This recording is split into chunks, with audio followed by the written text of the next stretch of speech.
بسم الله الرحمن الرحيم الحمد لله رب العالمين والصلاة والسلام على أشرف المرسلين. Zaid ibn al-Hassan ibn Ali ibn Abi Talib, known as Zain AlAbedin, the most beautiful, the most decorated of servants of Allah subhanahu wa ta'ala.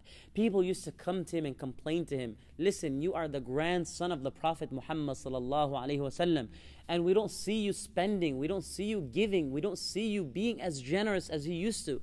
And he used to just smile at them and say, thank you for the advice, Jazakumullah khairan for the advice. Now interestingly, nobody knew the extent of his giving, the extent of his care for others until after the moment he passed away.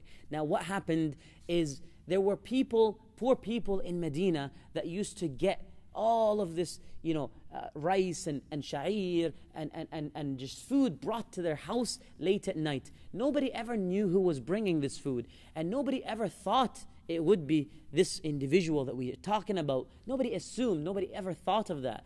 But one day when he passed, the day he passed away, everything stopped.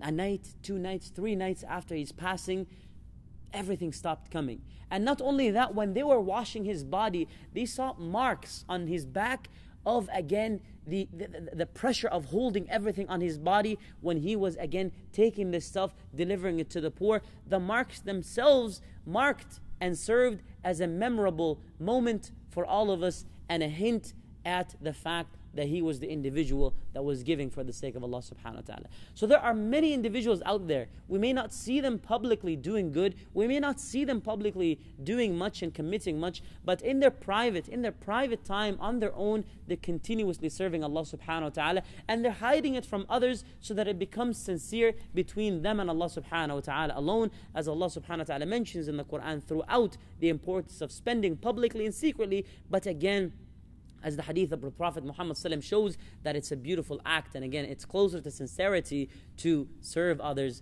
not for the sake of publicly known or being recognized, but to do it sincerely for the sake of Allah, between you and the individual you're giving, only knowing that, and even better than that is nobody else knowing at all about the good that you do. So this Ramadan, make it a habit to do something good for somebody, but nobody else knows about it, not even the individual that's getting it.